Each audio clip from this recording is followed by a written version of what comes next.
All right, everyone. Hopefully, I will wake everyone up from lunch. I am known to put a lot of jokes and energy into my presentations, so I will do my best to keep things exciting.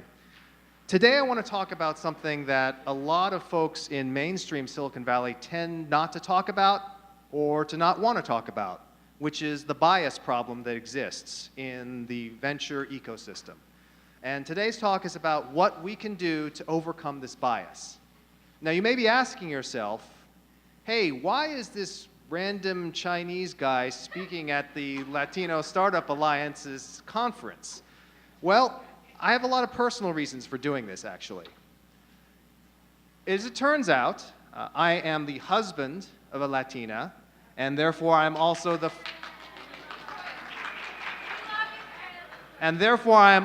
father of a Latina and the father of a Latino son. So it's very important to me to know that my children are going to grow up in a world where what they choose to do and what they want to do is not denied to them because of whom their parents are or where their parents came from.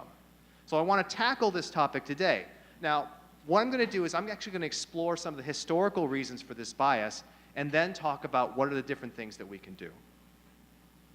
So the thing about bias in Silicon Valley, the thing that makes it so difficult to talk about and why so many people don't want to talk about it is that it's not necessarily something that's malicious. It's not like the people who make up the majority of Silicon Valley sat down and said, hey, we're going to figure out how to oppress everyone else. And if you go to them and you ask them about their bias, they'll say, no, I'm not biased. Well, what's actually going on here is something called the founder effect. From evolutionary genetics, the founder effect is the loss of genetic variation that occurs when a new population is established by a very small number of individuals from a larger population. Case in point, most people date the founding of Silicon Valley to the creation of Hewlett-Packard by David Packard and Bill Hewlett, two graduate students from Stanford University. Next, after Hewlett-Packard, the thing that really started to make Silicon Valley were the folks from Fairchild Semiconductor, the 8 great scientists who left Shockley Semiconductor and started the first modern semiconductor company here in Silicon Valley. That's why we call it Silicon Valley. And you may recognize some of the names like Eugene Kleiner, Gordon Moore, Robert Noyce, and so on. Moving forward a generation, these guys are probably familiar to you. Steve Jobs, Steve Wozniak. Minor note, there was actually a third founder of Apple. Most people don't know this.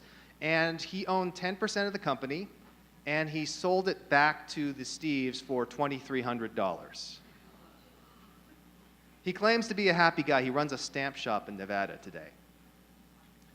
And of course, more recently, we have Larry and Sergey from Google. And oh, look, Facebook. Now, most people think, oh, Facebook, that's Mark Zuckerberg's company. But there are actually 5 founders of Facebook, and in a sign of progress, one of those founders is actually Latino. Of course, as we know, things didn't necessarily work out quite the way he intended based on some of the actions that Mark Zuckerberg took. The same applies on the investor side. The pioneers of venture capital, pictured here, were all members of Harvard Business School. Professor Georges Doriot invented the concept of venture capital, and some of his students included Bill Draper, Arthur Rock, and Pitch Johnson, who founded some of the prominent Silicon Valley venture capital companies that exist today. And as an example of the founder effect, even today, if you go in and you do a survey of venture capital and private equity firms, over 25% of all venture capitalists graduated from Harvard Business School. One school, 25% of the entire industry, and a disproportionate number of the most important firms in the industry. So what does this mean? Well, it means that Silicon Valley is, in fact, biased. I love the quote. I don't think it's necessarily original to Derek, but I'll use it because he was the one that came up first on Google. A fish doesn't know that they're in water. And what this means is that when you hear people say Silicon Valley is the ultimate meritocracy, anyone who works hard can get ahead, everyone has a fair chance, it's an even playing field, they honestly believe that. About sometime earlier this year, I was actually at a dinner for a number of prominent people, and it was a special private event, so I'll keep it anonymous who was there. But it was mostly the usual sorts of people you'd find who are prominent in Silicon Valley, largely white men, a couple of white women, and there was me and one woman of Middle Eastern descent. And at one point, the topic came up, so is Silicon Valley a meritocracy? And every single person at the table was like, oh yeah, of course it's a meritocracy. You know, there's prejudice in other parts of the world, but there's no prejudice in Silicon Valley. Everything's a perfect meritocracy. And I glanced over at this woman from Egypt, and she looked back at me, and she's just like, oh my God, I totally get what's going on here. So that's the statement of reality. The question is, what can we do about it? And it is something that we can overcome. And in terms of this, what I'd like to do is to use a principle that Steve Martin, the great comedian, not Latino or Chinese as far as I know, said, which is, be so good they can't ignore you. And that's why today's event is so important. That's why the Latino Startup Alliance is so important.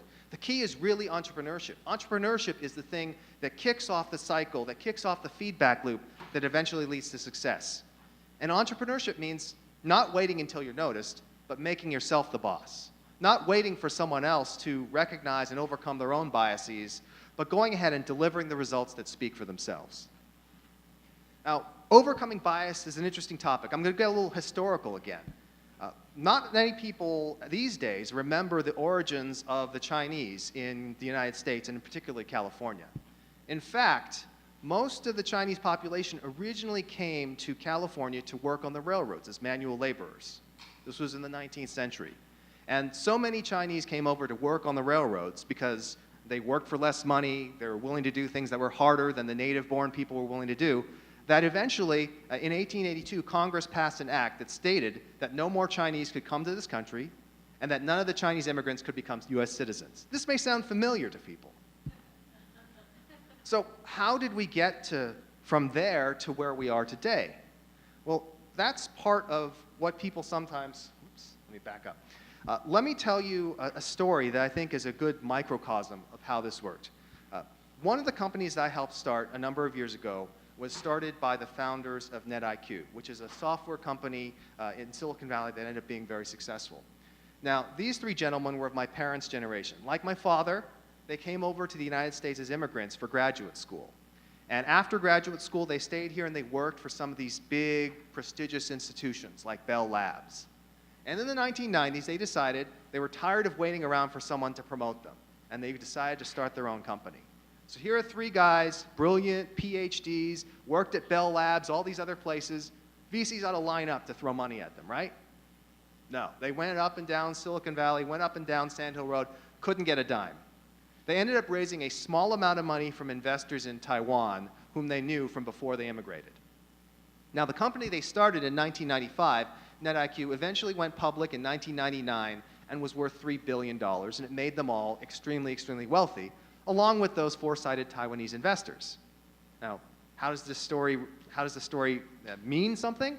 Well, years later, when they went to start their next company, and I joined them, I was a part of that fundraising process. And we went up and down Sand Hill Road, and the big question was, which of these venture firms are we going to kick out because they all want to be in? There were venture firms who we had to say, oh, I'm really sorry, I know you've been putting a lot of work into meeting with us, but gosh, you know, there's only room for a couple of firms and you just don't make the short list. Now, this wasn't something that happened because all of a sudden these guys were enlightened, like the venture capitalists were enlightened, they no longer had bias. It's because they saw results, and they will always pay up for results. So the secret of getting funded. One of the things I like to jokingly say about Silicon Valley is that it's really obvious how to get funded in Silicon Valley. All you have to do is be a pair of Caucasian, male, 20-something Stanford graduates who go to all the right parties. You see these guys getting funded all the time. You read about them in the press, in the papers, and things like that. And the funny thing is, I tell people, you know what? That's being unfair. There's actually been progress that's been made in the past 20 years because now in Silicon Valley, if you want to get funded, you can be a pair of young Caucasian or East Asian males who graduated from computer science from Stanford University and go to all the right parties. But ironically enough, it actually is progress of a kind. I started in the startup world in 1995. And I remember when I started off in the startup world, whenever I talked to people, they automatically assumed that I was an engineer. Now, technically, I did have an engineering degree from Stanford, but I never actually worked as an engineer. It was just assumed that if you were a Chinese guy and you had glasses on, that you were a programmer. Fortunately, that doesn't happen anymore. The world does actually change over time. It has changed thanks to a lot of efforts on various people's parts, and that's what I'm going to talk about next. What can we do about this? So the first element of it is community. If we look at the successful rise of East Asian entrepreneurs, both sort of traditional East Asian as well as people from the Indian subcontinent, the thing that really stands out is the sense of community they built, which is why something like the Latino Startup Alliance is so important today. The folks over at the Indus Entrepreneurs started that organization to build up the network for entrepreneurs of Indian descent. Has been enormously successful. One of the founders of NetIQ that I worked with founded the Chinese Software Professionals Association. That also helped to connect people together. And these community resources that help people understand, what have people done before, who are people who are friendly to us, what are ways that we can succeed, are really critical to building up the overall ecosystem. The next is storytelling. I tell my kids stories all the time. Why? Because if somebody hears a story of someone like them who succeeded, then they think that they can succeed. All the people in the world telling them, hey, there's no barriers, there's a level playing field, anyone can work hard and get what they want, that doesn't have the same impact as seeing someone who went out there, started their own company, made a pile of money, and changed the world. There's a reason why Silicon Valley is so admired today. It's because of the stories we tell. We don't tell stories about the individual products. We tell stories about the rise of someone like a Steve Jobs or the rise of somebody like the guys from Google. Finally, the most important thing, as I discussed, are entrepreneurs. Entrepreneurs are the basis of the entire ecosystem. Where do investors come from? They're generally former entrepreneurs. Where do advisors come from? They're former entrepreneurs. Where do the role models come from? Former entrepreneurs. So I want to encourage the people who are in the room today who are pursuing entrepreneurship to understand how important what you're doing is. I put up a picture of Pablo from Proven, who I think he showed you his mustache yesterday. Pablo is actually an entrepreneur that I'm an investor in.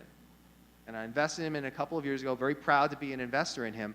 But I'm investing in him not just because I'm hoping he makes me a bunch of money, though of course I do, but I'm investing in him because somebody like Pablo, who goes on to be successful and goes on to be vocal and goes on to tell stories about his experience and how he was able to make it, is somebody who's going to really help the ecosystem. And I think some of the folks in the room today will help that ecosystem as well. So I do have one blatant plug to justify my taking time out from work in order to be here today. One of the companies that I funded and still work for is called PB Works. We have a program, PB Works for Startups, that gives entrepreneurs 1 free year of our premium collaboration tools, typically about $2,000. It lets you scale up to 20 employees. You can claim it online in about 5 minutes.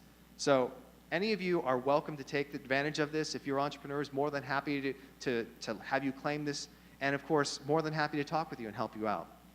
Now, in terms of the final story, I like to reflect on the possibility of change. So I talk to my children a lot, very glad to be a very doting father. But one of the things I notice about my children is they can't really comprehend the world that some of us grew up in. Things are just unimaginable to them. So for example, in 1967, when my parents were in graduate school, I wasn't born yet, but my parents were here in this country and in graduate school. In about 15 states, it was still illegal for people of different races to get married. It took a Supreme Court decision in 1967 to finally overturn those laws that were still on the books in Virginia, Texas, Florida, Mississippi, et cetera, et cetera. If I tell something like that to my kids, they're like, why on earth would anyone do something like that? Today, because of the work that people have done who've come before them, they're free to marry anyone they want, whatever their religion, whatever their beliefs, whatever their ethnicity, whatever their sexual orientation. This is progress that has happened in the lifetimes of some of the people in this very room. And what I believe is that working together, that same progress can happen here in Silicon Valley. That same progress can happen around the world in the startup community. And Latino Startup Alliance will be a big part of it. So thanks a lot, everyone. Appreciate your inviting me here today. And if there is time, I'll be happy to take any questions that people have. Let's take a couple questions for Chris. I'll bring the mic down. Or I can hop down, either way.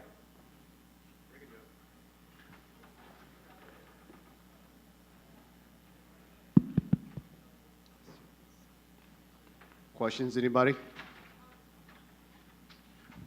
Hi, Chris. I'm Rosie the Closer, and I'm very happy to see you again. I saw you at the startup conference. Oh, thank you. Yeah. So my question is, you as an investor, and we've had a lot of discussion in terms of, as we all know, usually access to capital, it's usually an issue and whatnot. But you as an investor, as a businessman, I mean, what are some of the things that you're actually looking for? Got it. So I'll share with you sort of what I look for. And what I look for, I think, is a microcosm of what people in Silicon Valley typically look for. There are really three things that most investors will focus on, and to varying degrees. The first is people. Famously, they'll always say, we look to fund great people, we look to fund A teams, et cetera. There are certain venture firms like NEA that say our sole investment criteria is people. Next is the product or technology. Obviously, that's really critical. You want to have really great product or technology. That's the source of sustainable advantage. And that's what firms like Bill Draper and Draper Richards look for. And then finally, you have to have a big market. That's what firms like Sequoia look for. So when you go and think about pitching yourself to venture capitalists, you should be thinking in terms of the quality of your team and the relevance of their experience to this particular venture, the product or technology that you have and how it delivers sustainable advantage, and then the size of the market that you have. I always look at a fourth thing, which I think is important, which is the terms of the deal. I think investors don't consider that enough, but that's more of a talk for investors rather than entrepreneurs. The other thing I would say, when people go out to fundraise, they often complain, it takes forever, I talked to all these investors, none of them is willing to say yes, none of them is willing to say no, they just sort of let me string along. And part of that is, it may be that you're going out and raising money before you have traction. So remember the principle, be so good they can't ignore you. When you're a company, the way to be so good they can't ignore you is to have traction.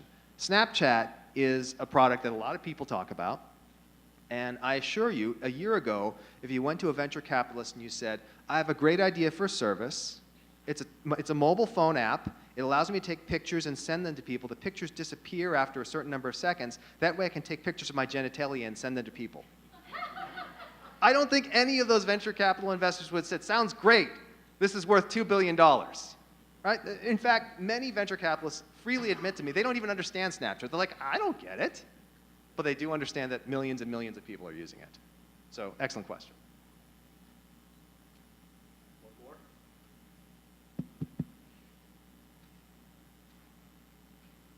Anybody?